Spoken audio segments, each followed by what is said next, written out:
Welcome and get ready to dive into the thrilling world of investments, where numbers dance, money talks, and the unexpected always keeps us on our toes. Billionaire investor Warren Buffett recently sounded the alarm on a looming storm in the U.S. real estate market. And when Buffett speaks, investors should listen.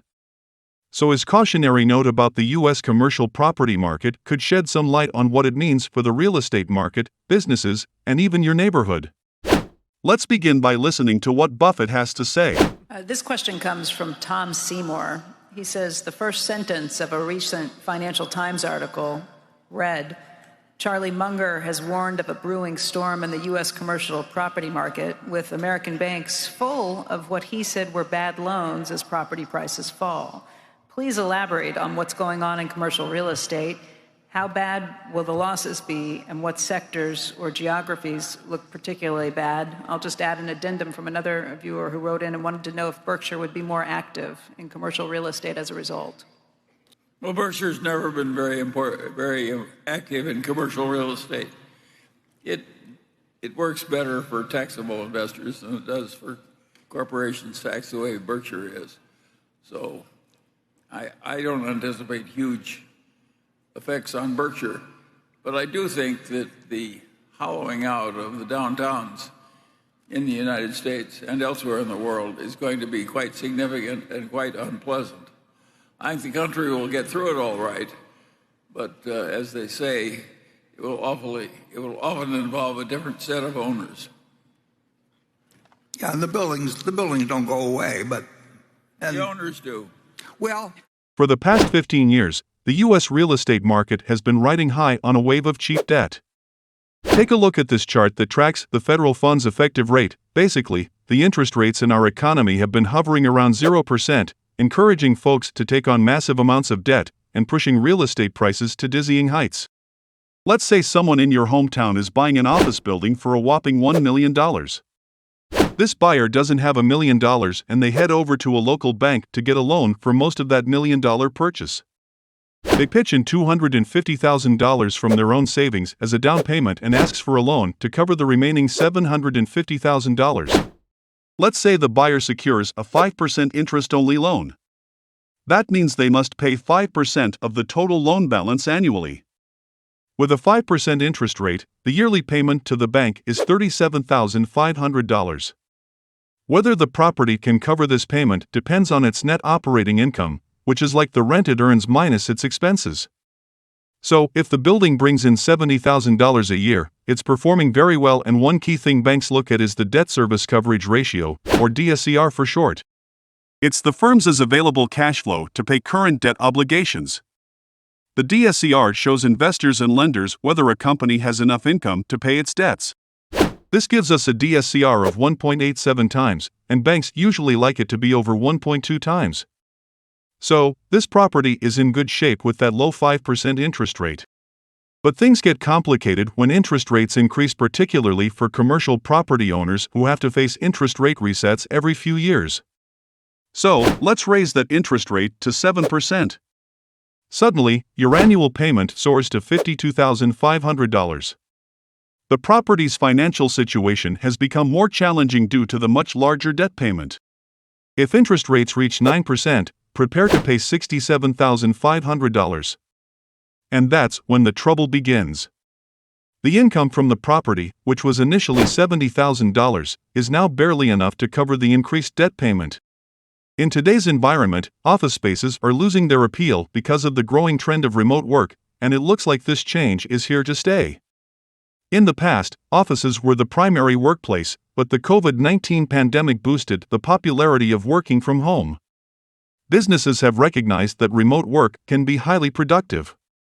Consequently, many are reassessing their need for office space, with some opting to downsize. For property owners, this translates to an increase in vacant offices, lease uncertainties, and reduced rental income. Let's say the property's income drops to $40,000. The property owner is now in a difficult situation.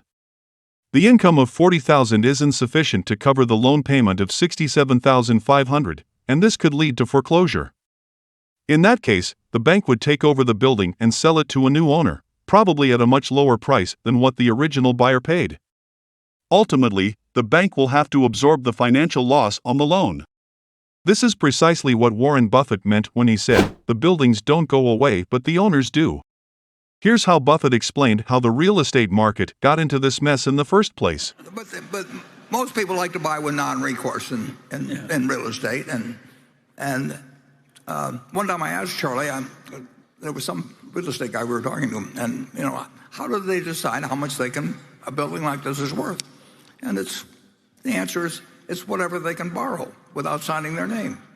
And if you look at real estate generally, you'll understand what the phenomena that's happening if you remind yourself that that's the attitude of most people that have become big in the real estate business, and it does mean then that the lenders are the ones that get the property, and of course they don't want the property usually, so then the real estate operator counts on negotiating with them, and the banks tend to extend and pretend, and there's all kinds of activities that arrive out of commercial real estate development, which occurs on a big scale, but it all has consequences, and I think we are starting to see the consequences of people who could borrow at 2.5% and find out it doesn't work at current rates, and they hand it back to somebody that gave them all the money they needed to build it. Now, when you're borrowing money to buy a home for yourself, it comes with something called a personal guarantee. In simple terms, this means that you're personally responsible for repaying the bank, no matter what happens to the house. Let's simplify. Let's say you have a $500,000 mortgage, and due to market fluctuations, the house's value drops to $300,000. In this scenario, you can't just hand over the keys to the bank. Since there's a personal guarantee tied to your mortgage, the bank will demand that you cover the difference, or you might find yourself facing bankruptcy. This personal guarantee doesn't apply the same way to commercial real estate. Large properties are often purchased with non-recourse debt. For example, a real estate firm buys a $60 million property, contributes $20 million, and borrows $40 million as non-recourse debt. If the property's value falls when the loan resets, the owner can return the property to the bank without personal liability. While the firm loses its $20 million investment, the bank absorbs the loss. This lose-lose situation isn't hypothetical, it's happening in the commercial real estate market now. An estimated $1.4 trillion of these loans will come due in the next couple of years. Many of these properties aren't worth what they once were, and they can't support the higher interest rates. We're already seeing the early signs of trouble, like Starwood's default on a $212 million loan in Atlanta. They couldn't handle their loan for an office building that was once a top-tier property. The property lost so much value that Starwood didn't even try to work out a deal with the lender, they just gave back the keys and left. Big banks in the U.S., with over $14 trillion in assets, might seem like the main players in real estate lending, but surprisingly, it's not the case. Small regional and community banks actually make about 2/3 of all commercial real estate loans. These small banks not only handle real estate lending but also support small and medium-sized businesses that are the lifeblood of many local economies. When these banks suffer losses, it affects Main Street more than Wall Street. Without sufficient capital, these businesses can't grow, leading to fewer hires and less spending, which ultimately slows down economic growth. In essence, the storm that Buffett warned about is real, and it could have lasting effects. But it's not all doom and gloom. We're all in this together, and understanding the mechanics of this situation is the first step. It's a wake-up call for us all to keep an eye on the real estate market and how it impacts our communities. Alright, folks, knowledge is power. Stay informed, and let's weather this storm together. Thanks for joining us today, and we'll catch you in the next video. Stay tuned.